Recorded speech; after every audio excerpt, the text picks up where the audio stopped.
El yacimiento arqueológico de Complutum, en Alcalá de Henares, es uno de los lugares más interesantes para comprender la presencia de los romanos en la península ibérica.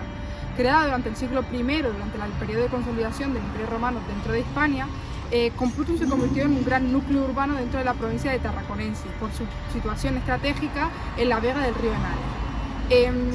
La situación geográfica le facilitaba una conexión con las rutas comerciales entre el centro de la península ibérica, el Valle del Ebro y el Mediterráneo. Complutum alcanzó su máximo esplendor en el siglo IV después de Cristo, momento en el que se desarrollaron importantes edificaciones públicas y privadas. La ciudad no solo fue un centro comercial y administrativo, sino también un punto de irradiación cultural.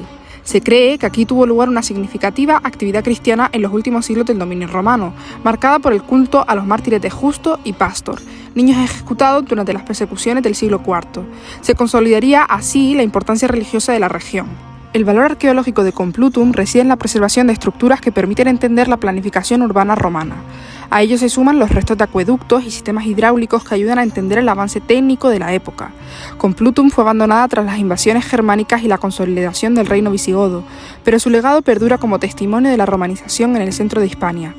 El yacimiento es hoy una atracción turística que conecta a los visitantes con la vida cotidiana y la organización social del mundo romano. Además, su cercanía a Alcalá de Henares, patrimonio de la humanidad, pone de manifiesto su relevancia en el contexto histórico y cultural de España. La antigua Roma, un coloso de la civilización clásica, se caracterizaba por su compleja estructura social y sus impresionantes logros culturales, políticos y tecnológicos. La sociedad romana estaba intrincadamente estratificada, dividiéndose en varias clases sociales claramente diferenciadas. En la cúspide de la pirámide social se encontraban los patricios, descendientes de las familias fundadoras de Roma, quienes ostentaban el poder político y controlaban vastas extensiones de tierras. A continuación estaban los plebeyos, que constituían la clase común y estaban compuestos por campesinos, artesanos, comerciantes y soldados. Con el tiempo, los plebeyos lograron ciertos derechos políticos mediante persistentes luchas sociales. En la base de esta estructura se encontraban los esclavos, personas sin derechos que eran propiedad de sus dueños. Provenían de conquistas militares, deudas o nacían en la esclavitud y eran fundamentales para el funcionamiento de la economía romana.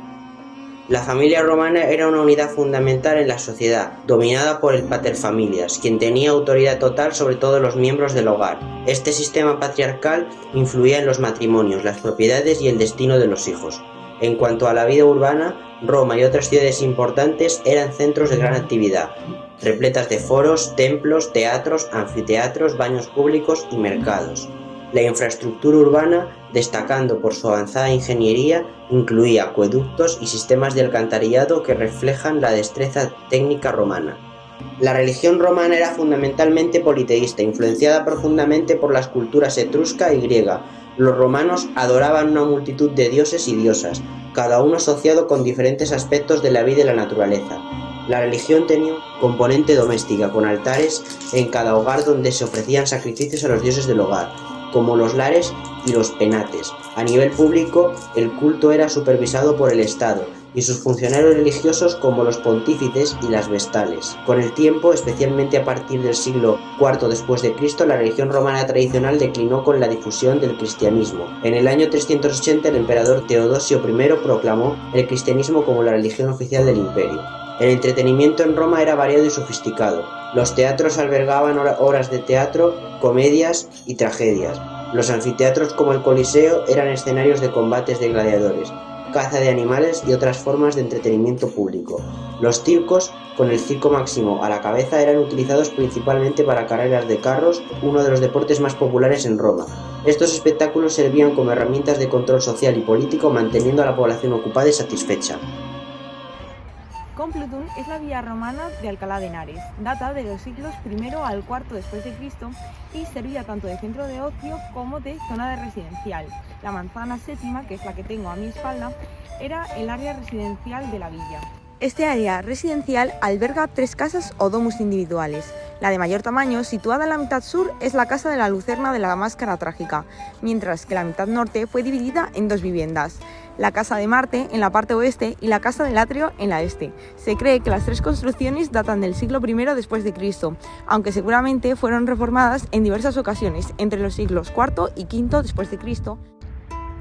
La Casa de la Lucerna de la Máscara Teatral es la más grande de las tres viviendas aquí emplazadas. Contaba con 450 metros cuadrados, 17 estancias, de las cuales han sido identificadas algunas como salidas y otras como estancias dedicadas al comercio, lo cual es externo o no pertenece a lo que usualmente tiene la función de vivienda. Contaba con dos entradas, una al este y otra al oeste. Y bueno, el nombre de la casa se debe a una lucerna que se encontró en su interior decorada con una máscara teatral que se corresponde con el personaje de Esclavo Listo. En su construcción tenía un patio trasero pavimentado por la técnica del opus de estación, que es construir con ladrillo en vez de con piedra, y está decorado además por el opus signum, que son trozos de terracota picada que se unían para cambiar un poco la estética del ladrillo. La Casa de Marte también contaba con 225 metros cuadrados y debe su nombre a un anillo de oro encontrado en su interior que poseía una piedra preciosa en representación de Marte. La distribución de la casa era en torno a un patio central. La Casa del Atrio, contigua a la Casa Marte, tiene dimensiones gemelas a la anterior y comparte técnicas de construcción. Sin embargo, fue denominada Casa del Atrio trasero de tipo toscano debido a la disposición de su patio. Además, en él podemos ver la técnica del opus spicatum, que es la disposición de baldosas cerámicas en forma de espiga. Nos encontramos ahora en el foro, que era el corazón de la ciudad de Complutum, ubicado entre las Decumano III y Cardo Máximo. Esto era el corazón de la ciudad, ya que aquí se ubicaban los edificios con funciones judiciales, administrativas, comerciales y religiosas. Fue remodelado varias veces, sobre todo en el siglo I y siglo III.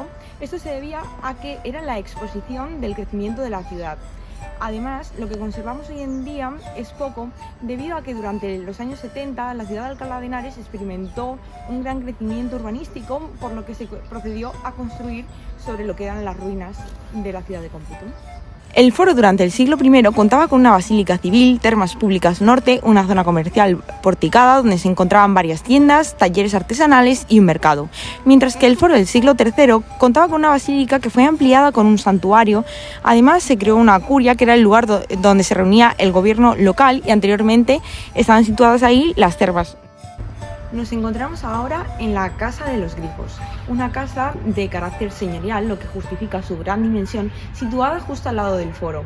Esta casa cuenta con un patio porticado con peristilo, típico del estilo mediterráneo, así como con una gran colección de pinturas murales que se considera la mejor conservada de toda la península. Esta gran casa fue reformada en el siglo III debido a un incendio. Pero los murales se han conservado gracias a que para su reconstrucción primero se destruyó lo que había de una forma completamente ordenada. Además, contaba con una taberna adosada y dos grandes pórticos que se cree que tenían más de 2 metros de dimensión. La casa data del siglo I, de la época de Augusto, y sigue en proceso de descubrimiento arqueológico, como podemos ver. Hasta el momento se han descubierto 17 estancias, entre las que se encontraban dormitorios, zonas de recepción, también se encontraban con zonas más artesanales, de trabajo, y bueno, todas estaban articuladas en torno a un patio central con peristilo y que aportaba luz y ventilación a toda la casa. Las pinturas murales de las paredes del peristilo de la casa están realizadas directamente sobre la superficie. Esto se hizo mediante morteros de cal y arena, entre 2 y 5 capas diferentes, a los que se añadían fragmentos cerámicos y ceniza. Por su cercanía al jardín se decoraron con motivos vegetales, de agua o balaustradas y fuentes. Se han conservado en otras estancias pinturas murales con motivos mitológicos, como es el caso de la estancia presidida por una pareja de grifos afrontados con sítulas, cornucopias y un clipeo de oro. El valor de estas pinturas sirvieron para la denominación de la casa como tal. La basílica data de la época del emperador Claudio, es decir, que fue construida entre los años 50 y 60 del siglo I después de Cristo. Contaba con una planta rectangular y dos entradas en la zona norte y sur. La zona norte estaba porticada y se cree que la sur sería idéntica, pero no se sabe con exactitud, ya que a esta pared es donde fueron adosadas las termas. Las termas norte datan del siglo I después de Cristo y se llaman termas lineales debido a su disposición. Cuando se entraba se accedía primero a un vestuario, después a la zona de aguas frías que contenía una piscina, después se pasaba a la zona de área templada y finalmente a las zonas de aguas calientes que también tenían piscina. Durante la reforma del siglo III se convirtió en curia. Se construyó un acceso a la basílica en la zona de aguas frías. La zona de aguas templadas se convirtió en una zona de tránsito hacia la curia y finalmente la de aguas calientes se convirtió en curia. Auguraculum era el nombre con el que se conocía en la antigua Roma los edificios donde se practicaba el culto de adivinación, y justo esta era la función que cumplía este edificio situado a las afueras del foro de la ciudad de Complutum. Aquí los augures practicaban la adivinación bien mediante la exploración de vísceras o la interpretación de señales diversas.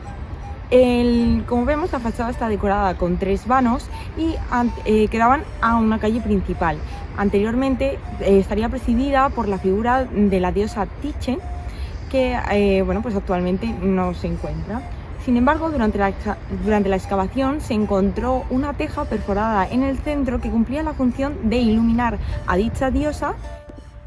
A mis espaldas tengo el Paredón del Milagro, el monumento más antiguo de toda la ciudad de Complutum. Se estima que tiene unos 2000 años de antigüedad y antes era la pared de la basílica y las termas nortes. Este paredón es especialmente significativo por el martirio de los santos niños Justo y Pastor. Durante el año 303 después de Cristo, el gobernador Daciano perseguía el cristianismo por orden del emperador Diocleciano. Esto llevó a que los niños fuesen juzgados y ajusticiados en este paredón. Posteriormente serían considerados santos niños y se convertirían en los patrones y protectores de la ciudad de Alcalá. Dentro de las infraestructuras urbanas encontramos la red de saneamiento. La ciudad de Complutum, que significa confluencia de aguas, se situaba en la llanura entre el río Henares y el Carmamilla, un afluente del primero. A las afueras de la ciudad se ubica la Casa de Hipólito, erigida en el siglo III después de Cristo con el fin de acoger el Colegio de Jóvenes de Complutum. En su patio se encuentra una de las joyas de la musivaria hispano-romana, el Mosaico de los Peces. La obra muestra una escena de pesca de tradición iconográfica norteafricana. Se encuadran diferentes imágenes de especies marinas como pulpos, gambas o delfines, probablemente con un fin didáctico, como marcaba la edificación. En el centro podemos ver 3 erotes o genios divinos alados. La primera noticia que se tiene sobre el yacimiento de Complutum data del siglo XVI, cuando el profesor de la Universidad de Alcalá de Henares, Ambrosio de Mirales, se interesó por buscar estos yacimientos con el fin de encontrar una razón o encontrar los orígenes de la España cristiana. A finales del siglo XIX, entre 1893 y 1897, se empezó a excavar el yacimiento de una manera más profesional y sus obras fueron recopiladas en el primer museo arqueológico de Complutum, que se encontraba en el Palacio Arzobispal de Alcalá de Henares. Sin embargo, toda aquella trayectoria arqueológica que se llevaba recopilando desde el siglo XVI se perdió y se tuvo que recurrir a libros locales para justificar y contextualizar las piezas encontradas. Pero finalmente, en 1939, con el final de la Guerra Civil, el museo cerró abruptamente y el yacimiento cayó un poquito en desuso. El crecimiento urbano de Alcalá derivó en la expansión hacia el oeste de la ciudad. Se construyeron miles de viviendas en la superficie de la ciudad romana, equivalente a 25 hectáreas. Aunque se rescataron mosaicos, esculturas y piezas de valor arqueológico, a partir de 1982 la población alcalaina tomó conciencia de su pasado y se tomaron medidas para la protección del patrimonio arqueológico.